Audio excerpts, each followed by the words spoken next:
Olá, meus queridos. Agora que vocês já assistiram o filme Paixão pela Vida, que conta um pouco a história do Modigliani, né? Para que vocês possam saber um pouquinho mais, que tal complementar com mais algumas informações? Vamos lá?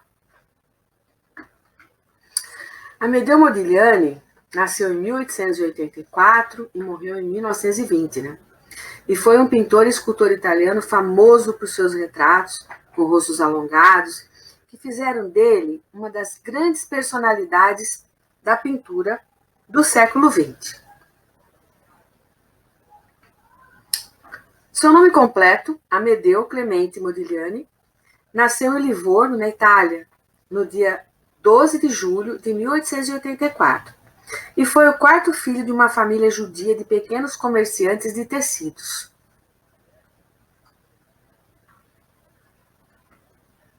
Vamos falar um pouquinho da infância dele. Na sua infância, Amedeo sofreu de diversas doenças graves, como a pleuresia, a febre tifoide com complicações pulmonares, além de tuberculose na adolescência, que comprometeram sua saúde pelo resto da vida. Desde pequeno, na escola, em Livorno, seus professores logo perceberam seu dom para o desenho, mas faltava muito às aulas por motivo de doença. Então, ele ficava em casa e ocupava seu tempo lendo poesias e textos de história da arte. Vale observar aqui, gente, que a mãe dele é que o encaminhava para essa área. Ela era grande incentivadora das artes. E então ele estudou em Livorno, depois ele foi para Florença, Veneza, todas as cidades na Itália. Mas em 1906, ele mudou-se definitivamente para Paris, a capital das artes, e alugou um estúdio no bairro de Montmartre. Passou a frequentar os cursos de Nu na Academia Colarossi. O bairro de Montmartre, gente, é um bairro boêmio de Paris. Fica no alto de uma colina e lá é que vivem os artistas. Viviam naquela época, né? Muitos artistas viviam lá, tinham seus estúdios, seus ateliês lá. E até hoje é uma área de Paris onde vivem os artistas, vive da arte. Nesse período que ele morou lá, né, Modigliani faz uma obra considerada entre as suas mais importantes, O Violoncelista, que foi exposto no Salão dos Independentes em 1909. O Salão dos Independentes, gente, era um salão de exposições de obras de arte, mas dedicado às obras mais modernas. Então, era de vanguarda. Tudo de mais moderno que se fazia na época acabava expondo nesse Salão dos Independentes. E lá, Modigliani expôs, pouco tempo depois que chegou em Paris. Bom, e como é que era Paris nessa época, né? Vocês assistiram o filme, tiveram uma noção, mas vamos voltar um pouquinho no tempo e ver como é que era Paris nessa época, o contexto da cidade onde ele viveu.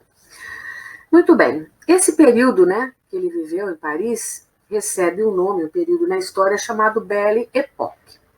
Não é époque, não, tem o acento, mas o acento no francês, na letra E, ele vai fechar, então, em vez de ele fica E. E não é proparoxítona que nem em português, que a gente fala época, né? Mas o significado é esse mesmo, Bela Época. É uma expressão de origem francesa, Belle Époque. Por que é Belle Époque? Por que é uma época bela? Porque ela se localiza num período entre guerras. Né?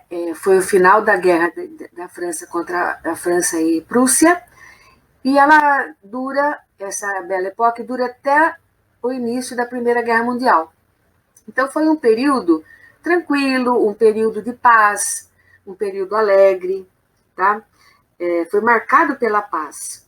Então as pessoas viviam, olha, vocês podem ver aqui imagens de mulheres elegantes aqui andando pelas ruas, felizes, carros, né, automóveis, desfilando aí pelas ruas, também todas as calçadas, a Torre Eiffel ao fundo, passeios à tarde, em dias de verão, e aqui uma apresentação em uma casa noturna, devia ser um cabaré, as dançarinas de cancan se apresentando, né? E essa época foi uma época feliz, uma época descontraída. Olha aqui uma propaganda também, uma impressão, um cartaz de propaganda, né? Dessa bela época. E foi uma época de expansão e progresso tecnológico, científico e cultural. E muitas transformações, né? No clima artístico e intelectual também. Que esse modo leve de viver, light, né? Que eles viveram nesse período, também acabaram influenciando no modo de pensar e de viver o cotidiano, o dia a dia. Eram dias de paz. Depois da guerra, dias de paz, né? Bom, na Belle Époque também, várias inovações, né? Por exemplo, a eletricidade, a luz elétrica, que não existia, a iluminação era feita por velas e lampiões, né? Querosene, e aqui surge, então, a iluminação da cidade. A cidade passa a ser iluminada, algumas casas passam a ter iluminação, etc. As comunicações, né? O telefone também aparece nessa época, o telégrafo sem fio, que é a comunicação também entre as estações de trem, entre a parte de quartéis, etc. A parte de transporte, olha, surge a bicicleta, também é uma novidade. O metrô, olha aqui, é uma entrada do metrô de Paris, que é assim até hoje, né? O metropolitano. E os carros que surgiram e tal, e o avião. Olha que maravilha, o avião, vamos lembrar que Santos Dumont vivia em Paris nessa época, e esse é o 14 bis, olha ele lá. Foi lançado lá em Paris. E tudo isso também abriu espaço, né, para a indústria do divertimento. Então surgem as casas noturnas, os café-teatros. Olha aqui, a gente vai ver aqui nessa imagem um moinho, né, vermelho, que em francês quer dizer Moulin Rouge. Então é famoso o Moulin Rouge, é uma casa de espetáculos, tipo de um cabaré, onde muitos shows aconteciam na época, e o Moulin Rouge existe até hoje, e com shows até hoje. E nas artes, né? Surgiu a fotografia, o cinema, os irmãos Lumière, dois irmãos franceses, que criaram a arte cinematográfica, né? Aqui a gente vê uma foto das primeiras apresentações do cinema, como é que eram. Aqui uma máquina fotográfica bem rudimentar, bem antiga. E tem aqui, eu coloquei para vocês a foto do Santos Dumont e uma foto de uma dama aí da sociedade, da época, fotografada com seu vestido da moda, seu cabelo, seu chapéu da moda. E a fotografia começou a cumprir seu papel, reproduzindo imagens perfeitamente. E o que aconteceu com a arte? Né? Os pintores foram buscar uma nova forma de representar a natureza, né? E a realidade, diferente daquela que a fotografia já era capaz de fazer. Então surge um movimento artístico impressionismo, né?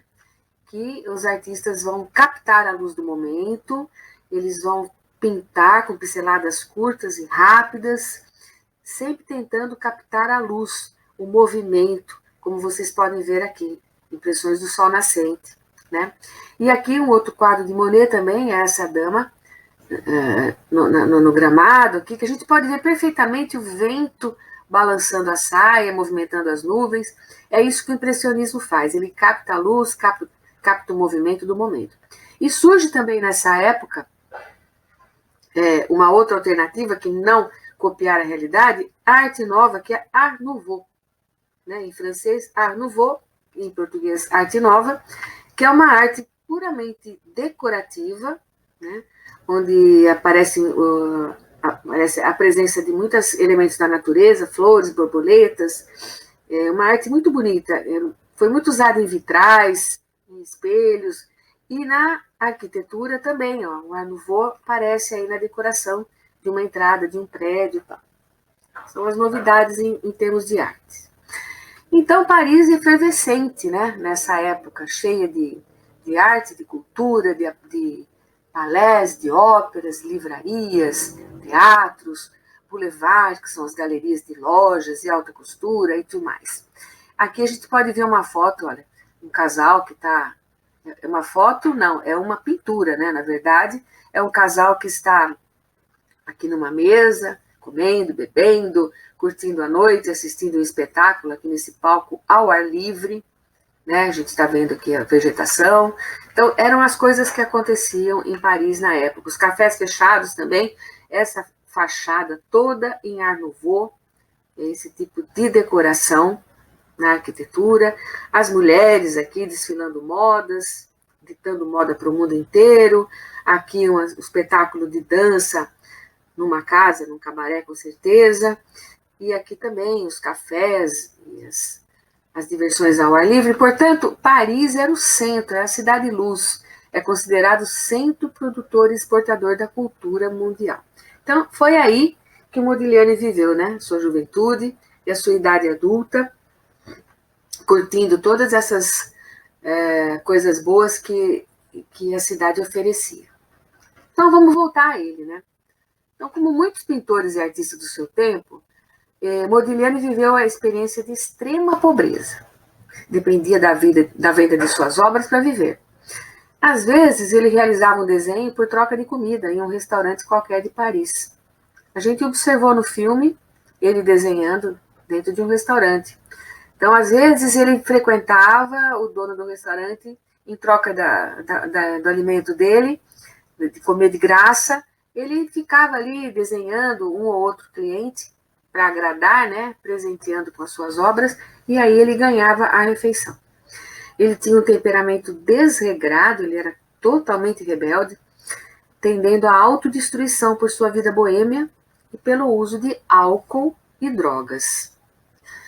Mas apesar de todas essas dificuldades, Modigliani jamais deixou de acreditar em si mesmo e em seu talento.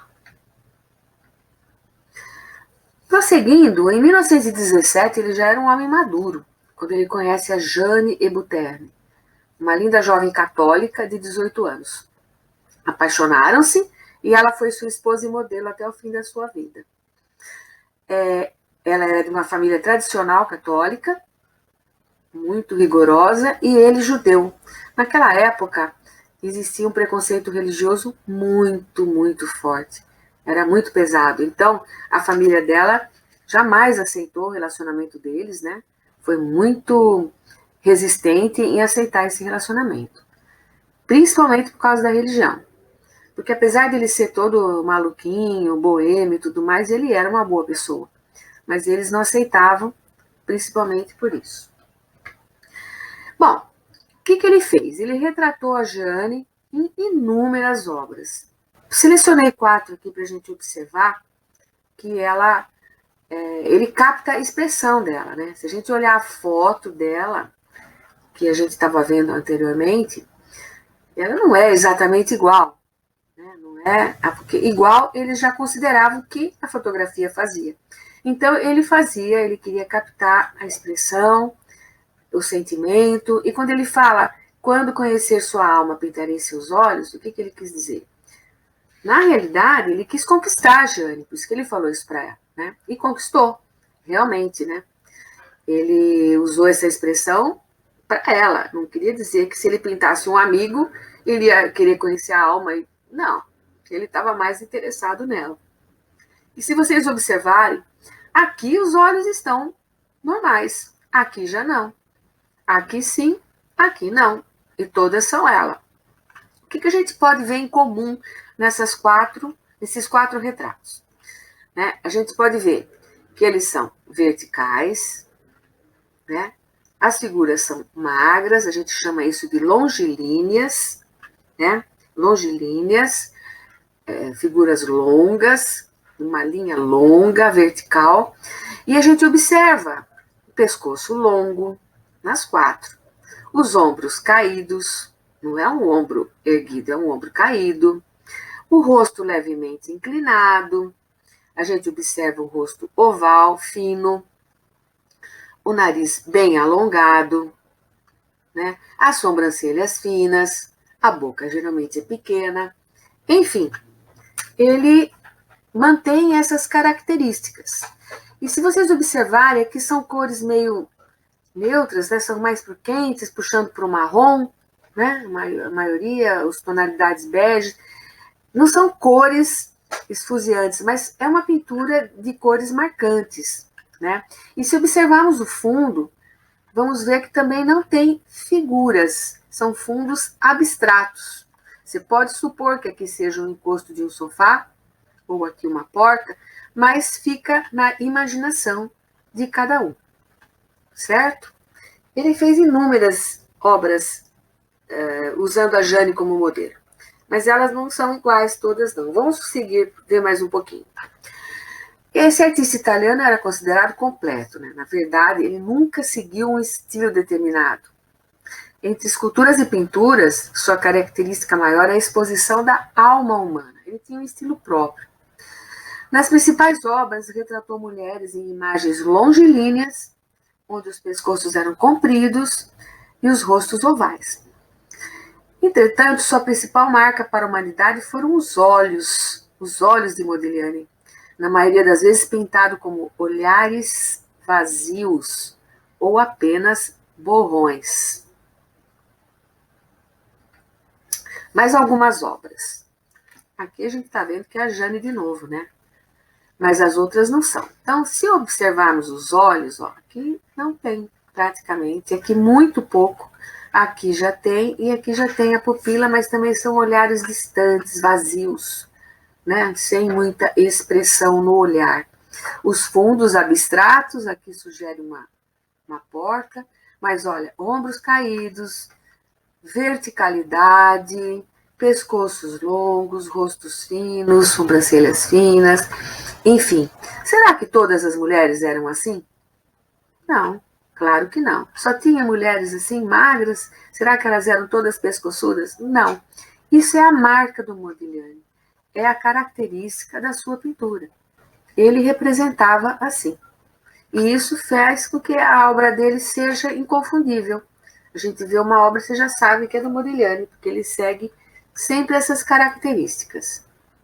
Agora, as figuras masculinas, ele também retratou. Aqui elas estão um pouco mais distantes do que as anteriores, né? Se vocês observarem, aqui está mais próximo, aqui está mais distante, mas observem também o fundo, para começar, ó, que a gente vê um pedaço de cadeira, alguma coisa aqui, mas que não identifica, mas são fundos abstratos, né? São pessoas recostadas, sentadas, cabeças inclinadas, novamente, né? Os olhos vagos, vazios. Aqui ele deixou a gente na dúvida, né? Ele fez um de um jeito e outro de outro. Não se preocupou em deixá-los iguais.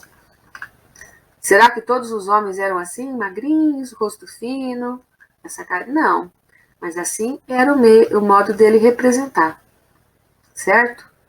Ele falava que ele queria a essência da pessoa, né? E olhem as cores também, a não ser por esse que está um amarelo bem esfuziante, né? Os demais também ficam tonalidades mais apagadas. E aqui mais alguns retratos, que quando a gente representa a pessoa, a gente chama de retrato. Olha essa daqui com o rosto bem inclinado, e tirando essa cadeira, o resto também fundo abstrato, as cores mais neutras atrás, os olhares meio parados. Olha esse aqui, gente, ele fez escuro, esse também, alguns ele faz mais branco, né? Mas mantém o pescoço, o ombro caído, o rosto fino, sobrancelha fina, nariz alongado, etc, etc, etc. São as mesmas características. Também retratou crianças, né? Embora aqui, olha, um azul bem aceso, né? Ele trabalhou um fundo aqui, ele colocou o nome da menina, Alice. Ele sempre assina aqui em cima, né? Modigliani. Mas também, aqui ele trabalhou bem os olhos, mas aqui já menos, né? E mantendo as características que são bem peculiares do Modigliani. Bom, ele também se aventurou a criar esculturas. Trabalhou em pedra, em algumas esculturas, fazia os projetos que se transformavam nas esculturas. Esse é o projeto dessa escultura. Primeiro desenha e depois passa para o material, né, para a pedra, para dar as formas. Primeiro desenha e depois faz. Se vocês observarem essas esculturas, essas imagens parecem máscaras, né? Por quê? Porque ele era fascinado pela arte africana, nas máscaras africanas, e o Picasso também, né? E ele se inspirava nessas esculturas e criou uma nova forma, ele fez retratos em esculturas. Mas o forte dele mesmo era a pintura, ele se dedicou muito mais à pintura do que à escultura. Bom, aqui nós vemos uma imagem do Modigliani no ateliê dele, na situação, né? Ele trabalhava. Ele era dono de uma personalidade muito forte. Ele nunca aceitou conselhos de ninguém. Tinha imensa paixão pela arte, pela vida e pelo amor. Ele defendia suas ideias e ele era muito autêntico, muito original. E o que aconteceu com ele, né? Onde tudo isso o levou? Que com essa vida desregrada e boêmia que ele tinha, ele tornou-se alcoólatra, dependente de drogas, e a sua saúde, que já era frágil, foi piorando cada vez mais, até levá-lo à morte. Ele morreu aos 35 anos por meningite tuberculosa. Aqui nós vemos a lápide, né, dele, aqui Amadeo Modigliani, Gianni Buterni, que foi sepultada ali junto com ele, os dois muito jovens ainda. E é isso aí, gente. Ele sempre dizia essa frase: seu único dever é salvar seu sonho. Era no que ele acreditava, né? Ele ficou famoso, então, pelos retratos e pelos nus que ele sempre fez. Aqui nós vemos um autorretrato do Modigliani, tá? Ele se autorretratou, ou seja, retratou-se a si mesmo. E aqui uma fotografia de como ele era realmente, tá? Então aqui ele já faz o rosto muito mais longo, aquelas mesmas características que ele fazia para os outros e fez para ele também. Então ele dizia que seu único dever é salvar seu sonho, né? E assim ele se foi, muito jovem, e deixando para a humanidade seus sonhos em forma de arte. Bom, o que eu tinha para passar para vocês era isso, e eu espero que tenha servido de base para o nosso próximo trabalho, né? Nós vamos trabalhar com retratos e autorretratos, e espero que vocês tenham aproveitado e aprendido sobre Modigliani e gostado da sua obra. E assim vamos seguindo, e daqui para frente um bom trabalho para todos.